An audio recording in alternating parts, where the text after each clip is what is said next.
இது மகிமை நேரம். மகிமை டிவி நேயர்களை அன்புடன் வாழ்த்துகிறேன். மகிமை நேர நிகழ்ச்சிக்கு உங்களை அன்புடன் வரவேற்கிறேன். நாம் தொடர்ந்து சிலுவையிலே 7 பலிகள் என்ற தலைப்பின் கீழே தியானித்து வருகிறோம். வசனம் இவ்வாறு சொல்கிறது, கொலோசியர் 2:15 துரைத்தனங்களையும் அதிகாரங்களையும் உரித்து கொண்டு வெளியரங்கமான கோலமாக்கி அவைகளின் மேல் சிலுவையிலே வெற்றி சிறந்தார் என்று சொல்லி குறிப்பிடப்பட்டிருக்கிறது. சிலுவையிலே வெற்றி சிறந்தார் ஆண்டவர். அவர் தன்னையே பலியாக்கினார். அநேக பலிகளை அவர்கள் மூலமாக செலுத்தினார். பாருங்க, பஸ்கா பலி, பாவ பலி, கிருபாதர பலி, மீட்பின் பலி, நீதியின் பலி, என்னும் குற்ற நிவாரண பலி. இன்றைக்கும் கூட அவர் பரிசுத்த பலியானார். வசனம் சொல்லுது, எபிரேயர் 7:26-27 பரிசுத்தரும் குற்றமற்றவரும் மாசில்லாதவரும் பாவிகளுக்கு விலகினவரும் வானங்களில் உயர்ந்தவருமாயிருக்கிற இவ்வித பிரதான ஆசாரியரே நமக்கு ஏற்றவராயிருக்கிறார். அவர் பிரதான ஆசாரியர்களையும் போல முன்பு சொந்த பாவங்களுக்காக பின்பு ஜனங்களுடைய பாவங்களுக்காக நாடோறும் பலியிட வேண்டுவதில்லை. ஏனெனில் தம்மை தாமே பலியிட்டதினாலே அதை ஒரே தரம் செய்து முடித்தார் என்று சொல்லி அங்கே குறிப்பிடப்படும். ஒரே தரம் பாருங்க, நீங்கள் நிறைய ஸ்போர்ட்ஸ்லாம் பார்த்தீங்கன்னா கிரிக்கெட் வீரர்கள் அந்த ஒரு பாலில் 6 ரன் எடுக்கணும். பாருங்க, அவங்க ஒரு பால் வீசினோடனே 6 ரன் எடுத்தோடனே 6 அடித்தோடனே அவ்வளோ சந்தோஷமாக வெற்றி பெற்றோடனே அவ்வளோ ஹாப்பியாக இருக்கும். ஒரு பாலில் 6 ரன் எடுத்து வெற்றி பெற்றுட்டாங்க, இவ்வளோ சந்தோஷப்படுறோம். அதே போல தான் ஆண்டவராக இயேசு கிறிஸ்து அவர் ஒரே தரம் பலியாகி அவர் நமக்காக வெற்றி சிறந்தார். பாருங்க, ஸ்காட்லாந்தில் ஒரு வேடிக்கையான ஒரு சம்பவம் நடந்தது. ஒரு தாய் தன்னுடைய குழந்தையை அவர் பணி செய்த இடத்துல கொஞ்சம் தூரத்தில் வைத்து விட்டு அவள் அந்த பிள்ளை தூங்கி கொண்டு இருக்கிறது என்று சொல்லி வேலை செய்து கொண்டிருந்தார். அது மலை பாங்கான இடம். அங்கே பிள்ளை நன்றாக தூங்கி கொண்டிருந்தது. இவளும் வேலை செய்து கொண்டிருக்கும் போது திடீரென்று ஒரு கழுகு, அந்த மிகப்பெரிய கழுகு அந்த பிள்ளையை தூக்கி கொண்டு மலையிலே மேல் போட்டுவிட்டது. இங்கே இருக்கிற எல்லாரும் ஓடி போனாங்க. மலை உச்சியில் போய் அங்கே இருக்குது, அந்த பிள்ளையை தூக்கி போட்டு விட்டது. எல்லா ஜனங்களும் ஆண்களெல்லாம் ஓடி போய் அந்த பிள்ளையை எப்படியாவது மீட்டுறணும்னு போகும்போது அவங்களால முடியல. அந்த பெண் தன் உயிரை பணையம் வைத்து அந்த கழுகிடம் போராடி அந்த பிள்ளையை மீட்டு கொண்டு வந்தது. ஒரு வேடிக்கையான ஒரு சம்பவம் தான். ஆனாலும் இதே போலதான் ஆண்டவராக இயேசு கிறிஸ்து நமக்காக போராடி வெற்றி சிறந்தார். பாருங்க, அவர் எப்படிப்பட்ட போராட்டத்தை போராடினார் பாருங்க. பிரதான ஆசாரியரா பாருங்க, முன்பு காலத்துல பாத்தீங்கன்னா ஆசாரிப்பு கூடாரத்துல அங்க பாத்தீங்கன்னா பிரதான ஆசாரியர்கள் செய்த வேலைகள் அதெல்லாம் நீங்க பாத்தீங்கன்னா அங்க அந்த இடத்துல முந்தின அந்த பாகத்துல, அந்த கூடாரத்துல முந்தின பாகத்துல என்ன வச்சிருக்கோம்னா மேஜை இருக்கும், விளக்கு இருக்கும், இன்னும் சமூக தப்பம் இருக்கும். இதெல்லாம் ஒரு பகுதியில் இருக்குது. இது பரிசுத்த ஸ்தலம். இதுல யாருனாலும் போகலாம். ஆனா மகா பரிசுத்த ஸ்தலத்துல அது அந்த இடத்துல குறிப்பிடப்பட்டு இருக்கிறது. அங்க கர்த்தருடைய அவருடைய கலசம் அங்கே வைக்கப்பட்டிருக்கு, தூப கலசம் வைக்கப்பட்டிருக்கிறது. அங்க உடன்படிக்கை பெட்டி அங்க இருக்கிறது. என்னும் அங்க ஆரோனின் துணிந்த கோல் இருக்குது.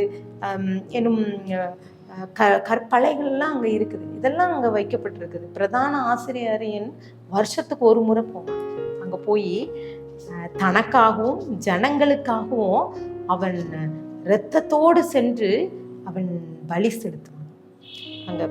அங்க அவர் குறிப்பிடப்பட்டிருக்கிறது எபிரேயர் 10:19 ஆகையால் சகோதரரே, நாம் பரிசுத்த ஸ்தலத்தில் பிரவேசிப்பதற்கு இயேசுவானவர் தனது மாம்சமாகிய திரையின் வழியாய் புதிதும் ஜீவனுமாகும் மார்க்கத்தையும் தமக்கு உண்டு பண்ணினபடியினால் இரத்தத்தினால் தைரியம் கொண்டு என்று சொல்லி அங்க குறிப்பிடப்பட்டிருக்கிறது. ஆமாம் பிரியமானவர்களே, அவர் இரத்தத்தினால அவர் ஒரே தரம் பரிசுத்த ஸ்தலத்திற்கு பிரவேசித்தார். அவர் நமக்காக நம்மை மீட்டிருக்கிறார். பாருங்க, இது ஒரு சாதாரண காரியம் இல்லை. அவர் பிரதான ஆசாரியர் சொல்லுவோம். அவர் ஒரே தரம் மரித்தார். ஆனால் பார்த்தீங்கன்னா பழைய ஏற்பாட்டு காலத்துல ஆசாரியர்கள் அவர்கள் வருவார்கள், வேறு வேறு ஆசாரியர்கள் மரித்த பின்பு அவர் வேறு ஆசாரியர்கள் கடந்து சென்று கொண்டே இருப்பார்கள். ஆனால் அவர் உயிருள்ளவராய் இருக்கிறார். அவர் ஒரு தரம் மரித்தார், ஆனால் சதா காலமும் உயிரோடு இருக்கிறார். அவர் பிரதான ஆசாரியராக இன்றும் உயிரோடு இருக்கிறார். நமக்காக அவர் ஆண்டவர் பிதாவிடத்திலே பரிந்து பேசுகிறார், வெற்றி சிறந்தார்.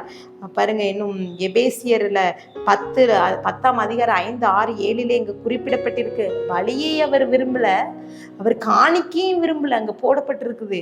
இன்னும் இயேசு அவர் சித்தத்தின்படி தன்னை அர்ப்பணித்தார் என்று சொல்லி குறிப்பிடப்பட்டது. சர்வாங்கன தகன பலி, பாவ பலி இதுல அவர் பிரியப்படவில்லை என்று சொல்லி அங்கே குறிப்பிடப்பட்டிருக்கிறது.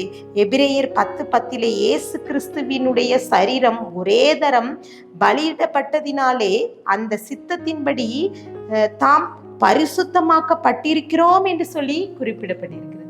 ஆமா, அவர் இயேசு கிறிஸ்து சரீரம் ஒரே தரம் பலியிடப்பட்டதினாலே நாம் பரிசுத்தமாக்கப்பட்டிருக்கோம். பரிசுத்த பலியானார். அவர் பரிசுத்த ஸ்தலமாகிய அவர் பிரதான ஆசாரியராக மாறி நமக்காக அவர் பரிசுத்தமாக்கப்பட்ட பரிசுத்த பலியானார் என்று சொல்லி அங்கே குறிப்பிடப்பட்டிருக்கிறது. அவருடைய இந்த பலிகள் எல்லாம் நம்ம யோசிச்சு பாருங்க. அவர் நமக்காக தான் அவர் சொந்த இரத்தத்தை சிந்தினார், நம்மை பரிசுத்தப்படுத்துவதற்காக. ஒருவேளை பாவ பிடியில சிக்கியிருக்கோம், ஏதோ ஒரு பிடியில பாவ நோய், பாவத்தின் சம்பளம் மரணம் என்று சொல்லி குறிப்பிடப்பட்டிருக்கு. இந்த மரணத்தை அவர் ஜெயித்தார், வெற்றி சிறந்தார். அவர் பரிசுத்த பலியானார் என்று சொல்லி வேதம் சொல்கிறது. நமக்காக அவர் பரிசுத்த பலியானார். நாமும் கூட ஆண்டுடைய பிள்ளைகளாகிய நாம் எப்படி இருக்கிறோம்? நம்மள எவ்வளோ பரிசுத்தத்தில் இருக்கும். இன்னும் பரிசுத்தம் உள்ளவங்க இன்னும் பரிசுத்தமாகட்டும் சொல்லி வேதம் சொல்லுது. பரிசுத்தம் இல்லாமல் இறைவனை தரிசிக்க முடியாது. சேனைகளின் கர்த்தர் அவர் பரிசுத்தர். பாருங்க, அவர் பரிசுத்த பலியானார். சிலுவையிலே அவர் பரிசுத்த பலியானார் என்று சொல்ல, அவருடைய பலியினாலே தான் நாம் பரிசுத்தமாக்கப்பட்டிருக்கிறோம் என்று சொல்லி வாசிக்கிறோம். பிரியமானவர்களே, இன்றைக்கு தொடர்ந்து இந்த மாதம் முழுவதுமாக சிலுவையிலே கர்த்தர் 7 விதமான பலியானார். இன்றைக்கும் கூட அவர் பரிசுத்த பலியானார். ஆண்டவர் நம்மிடம் எதிர்பார்க்கிறார். நாமளும் பரிசுத்தமா இருக்கணும், பரிசுத்தமான வாழ்க்கை வாழணும் என்று சொல்லி கர்த்தர் எதிர்பார்க்கிறார். இந்த 2 நாட்களிலே கர்த்தருக்காக நம் நாட்களையும் நம் நேரத்தையும் அர்ப்பணிப்போம். பரிசுத்தமாய் வாழும் கர்த்தர் நம்மை அளவில்லாமல் ஆசீர்வதிப்பாராக. கண்களை மூடி ஜெபிக்கலாம். பிதாவே, எங்களோடு பேசியிருக்கீங்க. இன்றைக்கு கூட அநேக சூழ்நிலையிலே கூட நாங்கள் போராடி கொண்டிருக்கிறோம். பிரச்சனை மேலே பிரச்சனை, பாடுகளை மேலே பாடு, வருத்தத்தின் மேலே வருத்தம், வியாதியின் மேலே வியாதி, இப்படிப்பட்ட சூழ்நிலையிலே நாங்கள் போராடி கொண்டிருக்கிறோம். ஆனால் நீங்கள் சிலுவையிலே வெற்றி சிறந்தீங்க.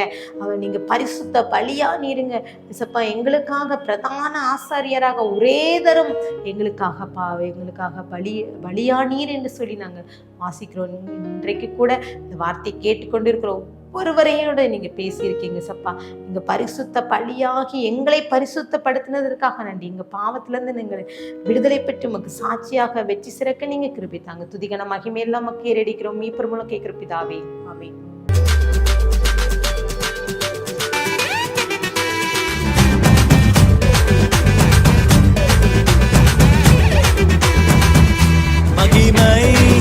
மகிமை